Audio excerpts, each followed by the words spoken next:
Hey everyone.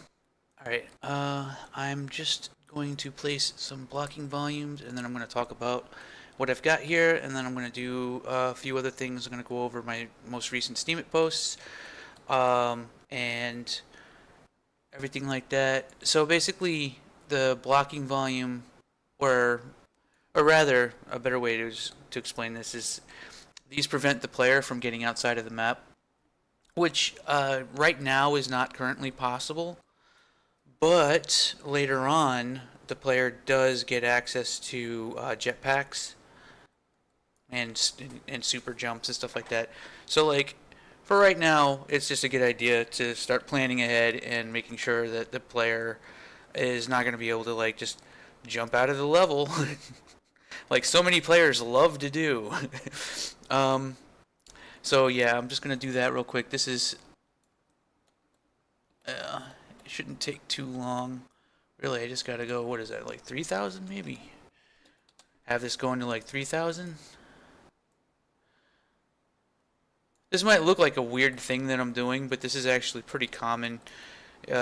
Anytime you work on levels, you have to be ready for the player to find weird fucking places to go. And it's in fact it's the player's job. Like I would have it no other way. It's just yeah, you got to be ready for it.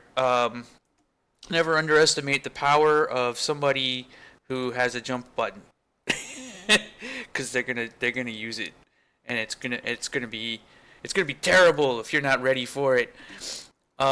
Because they'll make your game look so broken. There's something weird about that. Like whenever somebody does find a hole in the map, it makes the game just look like plus 10 to completely broken. And like clipping errors and stuff like that are just like such low hanging fruit if people want to make the game just look like total dog shit. Um, 9 times out of 10, if you see people like making videos where they're trying to like shit all over a game or something like that, 9 times out of 10 it'll be like fucking like bad collision, and the second favorite is ragdolls. Ragdolls just flipping the fuck out. Even though like ragdolls flip the fuck out in all kinds of games, uh, even games that are really popular, you'll still see like ragdolls flipping the fuck out. But uh, if they flip out in a game that isn't like super amazing, then it's like used as a weapon against the game. Got to make sure your collision doesn't suck. Collision is so important. Actually, yeah, I'm not actually against. Let's see, that's not even. Alright, now that's kind of encroaching on that. Uh, well, in this case, I'm going to go ahead. I'm going to add another 200 just for good measure. Make sure this lines up. Alright, so as of now, you'll notice that the level has received a pretty significant art pass. I'm definitely doing the whole Minecraft thing that I said I was wanting to do a while back. Oh, that's gonna just drive me crazy. This is slightly off the grid. Oh my god! But basically,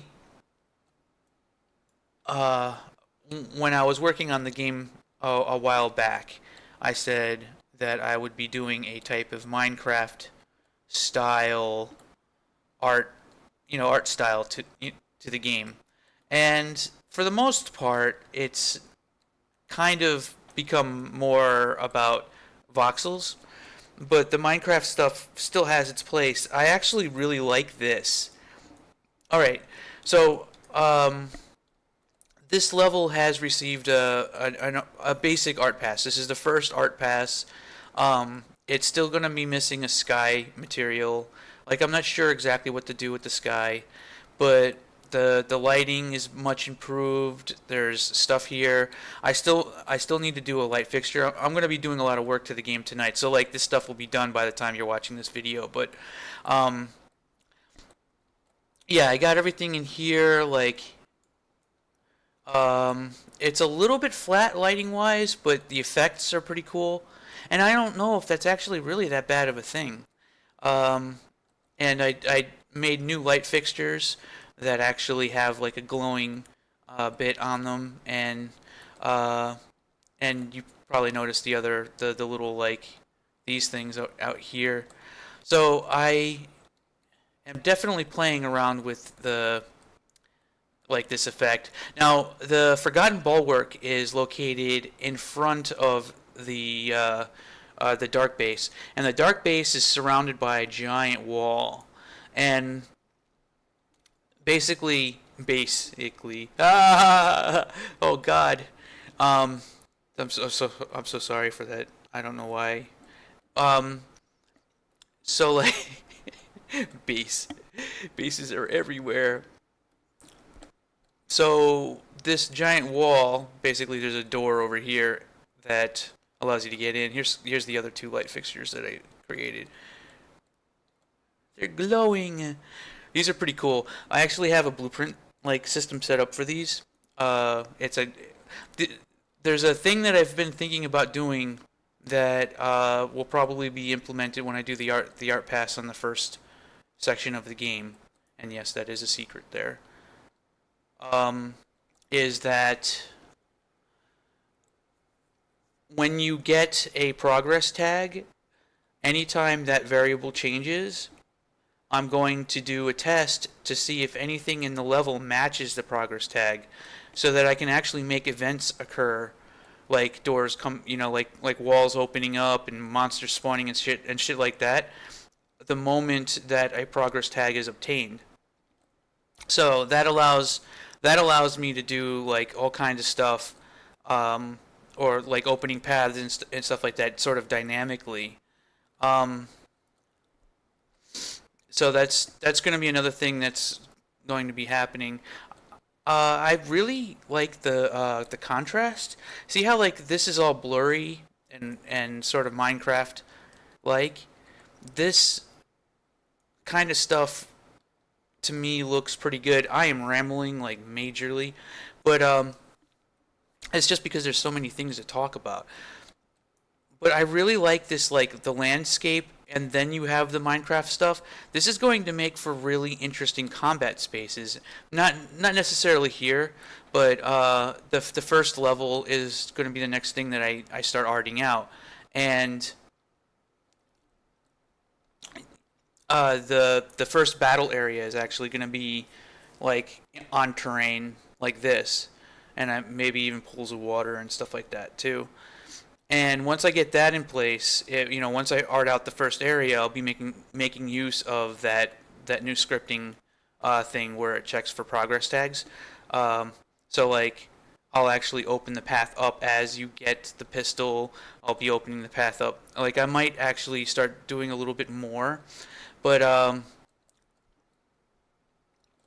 really interested to see how the dark base is going to look with this, because I'm going to have meshes, like stuff that's a little bit more along these lines for the walls and stuff like that. There'll be like sections of the level that sort of follow this dark base theme, and then there'll be sections that are kind of like this. Um, I want the dark base to look a little bit more like Doom. Oh yeah, shit! I gotta do that last thing. I gotta do a blocking volume here. Okay, let me get this part done, and then I'm gonna do a real quick. Uh, Sometimes it's easier just to copy something that you've already done and just drag it over, make a new one. Okay, so this one, uh, this one needs to be just a tiny bit lower. People are a little bit less pissed off if they hit a ceiling versus if they hit a wall, an invisible wall. Now, as long as when you jump, you don't hit your head. Jumping and hitting your head is like instant pissed off player, and rightfully so. But I actually like agree with getting pissed off about something like that. But yeah, so this might actually have to be higher, just because I don't want the player. I want the player to be able to stand right here and like jump, but not like hit his head.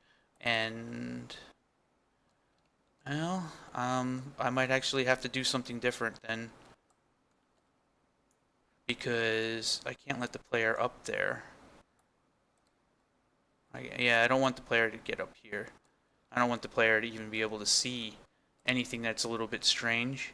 Because once you get too high, you start noticing like holes in the world and stuff like that. Things that look fine when you're all the way down here, but will look pretty weird when you're flying above or and stuff like that. It happens with pretty much any game because the vistas are designed to only be seen from a certain angle.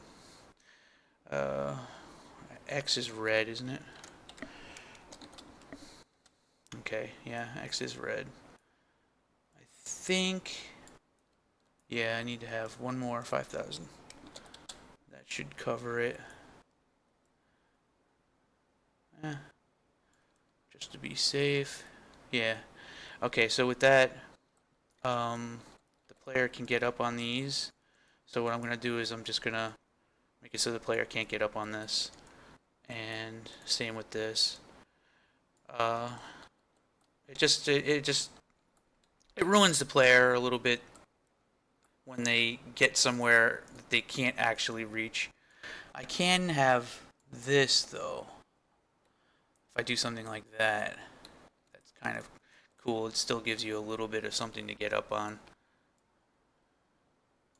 And it's not so tall that you'll be bumping your head like crazy if you do get up onto it. So I can do that.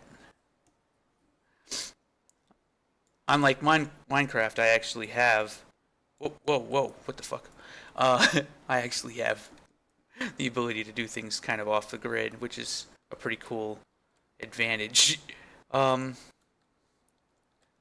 right. You can get up here, but there's nothing on this side. Over here is a blueprint for the Hermes boots. A lot of players, I can already picture, like a lot of people who are anyone who plays these kinds of games is gonna look this way, and they're gonna see that there's a place up there, and then they're gonna immediately start jumping up, and then they'll be up here in no time flat, like they'll figure it out. And if you And that's the kind of stuff I want players to be able to do, that kind of stuff. I want hidden areas like that. Well, in this case, you get a pair of Hermes boots, which are kind of like the Sprinter's boots, but they're slightly better. But they have, I'm not sure, like, they have some kind of like a drawback. Like, I, I don't know. They'll be like a really, really, really, really nice item, though, if you can keep it upgraded. Alright, so with that said, I'm done with that. Uh, so yeah, when you first enter this area, this is pretty much what you see. There's some issues with this in that it's a little bit too much, and I probably at first I had some kind of a thing like a design here. I'm not really sure what. There's a light fixture that still needs to be made there. Alright, I think I've pretty much said everything that there is to be said about this currently right now, and you just got to see me do the blocking volumes. Now, I'm going to go over the feedback that I got. And yes, this feedback actually did play a role in my choices and what I did today with the art and stuff like that. One thing was that you really need to downsize the dirt textures. Those be some huge pixels. One of the things I did that actually, and one of the other things I did is that the material is blurry, which kind of, I guess, sort of shows that it's also more of a more organic in how it looks. So it's kind of it's like a mix. It reminds me of it reminds me very much of like a Nintendo 64 art style of some sort. But yeah, like all right, okay, I just had an idea. Make voxel rocks. There you go. You can scatter them all over the sandy terrain or create rock cliff formations. Zing! Pretty much, well, that's what I wanted to do. Like, I wanted to do that. And you're absolutely right. On the other hand, some smooth-looking terrain would contrast nicely with the voxel buildings. I actually agree. At first, I was pretty worried about it, but you're right. Like, it does. It does look pretty good. It does. It has this look to it. Like, There's just something pretty interesting about it. Like, let me go. It really kind of does fit. Like, dare I say it, in some ways, kind of ended up making the game look a little bit like a Unity game. To hell with Unity. But it does actually have this sort of neat look to it, especially in areas where I have a little bit more lighting effects going on and stuff like that. In fact, I might actually, once I get that spotlight in, I might have some spotlights to have some interesting lighting effects like this. This is very Doom and Quake 4, Doom 3 and Quake 4 lighting going on. This game kind of has that, but it also has good sunlight. So, like, one up on that crappy tech. I'm sorry, I really was not a fan of the Doom 3 and Quake 4 stuff. After once I had a chance to work with it at all, I know that was a tri-fire pistol. Whoops. Let's see. Sometimes I just like running around shooting stuff. Like, I would never use the submachine gun before, but now that it has like a view model and like screen shake and bullet cases like fly out and shit, now it's like my favorite fucking gun. Like, I just like using it. So yeah, with that said, let me get to the rest. On the social media advertising part, I think you do enough. Your frequent video replies are much appreciated. I need to up it even more, but I need to have something to like back up my bark, because I have some places that I know that I can start posting at. Arena FPS on Reddit is a place where if I post there, and I've actually had conversations with people before, that one of the things about arena first-person shooters is that everybody focuses on the deathmatch and they don't focus on the fucking single player. And it's something that really bothers me about the entire genre, because it's like, hey guys, let's make an arena FPS. Let's focus entirely on making it a competitive first-person shooter that nobody will ever actually play. Oh no, why isn't anybody actually playing my game? Hey, look at Doom 2016, single player. Nobody even played the multiplayer, but the single player is like fucking amazing and like gained a huge audience, and it was fucking fabulous. And and then everybody just like immediately goes, oh wow, that was an arena first person shooter that was single player. Well, anyway, back to making these multiplayer things. Oh, guys. So I've had this conversation many times before, and you can definitely tell that I feel pretty strongly about this, and that's actually one of the reasons why I was kind of pushing this. Is this something that I've been wanting to do for a pretty long time? Is actually make an arena first-person shooter that incorporates some new ideas, some kind of a new angle to it, Dark Souls, and loot and stuff like that, and focus on the single player. Focus on the single player and just make a good single player experience.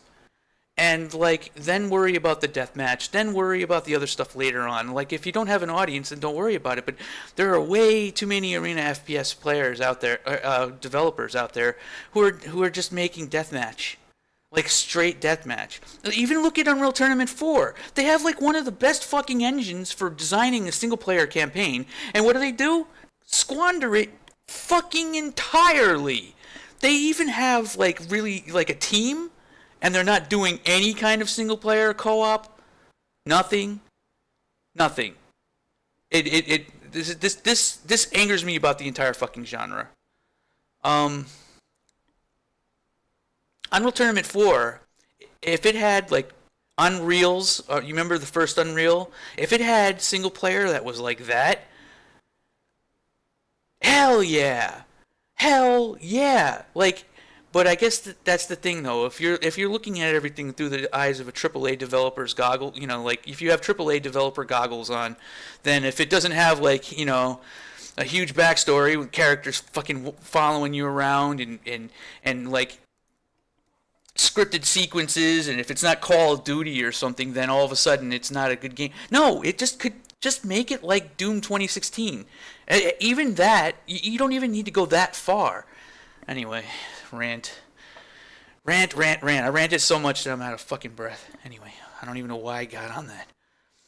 On the early access thing, on the thing early access taught me is that it's not good to show all your stuff before the final product is finished because it ruins the surprise, the marvel, the unease, etc. Yeah, I don't, I don't know how to feel about that because when I was working with Unknown Worlds, right, and we were doing Subnautica, and I'd ask Charlie, like the owner, and like his philosophy was like talk about everything. Like it was the so different. Like like we would be talking like I remember when because I have had experience doing like the survival stuff gameplay like thirst hunger and sleep. I made mods for like Fallout 4 and not Fallout 4, Fallout 3 and Skyrim and stuff like that, and Fallout New Vegas. I did Thirst Hunger like a survival mod for that as well. When I was working with Project Nevada, I did the survival aspects to that. So like when it came time for Subnautica to have survival elements added to it, I was able to tell Charlie. I was like, okay, these are the things that we need to have in place in order for it to work, and we'll make things a lot easier if we just talk about it. So he opens up like a Google spreadsheet, and he just invites people from his Twitter. He's got like thousands of people on his fucking Twitter or something, and there's just like a billion people watching us make a spreadsheet.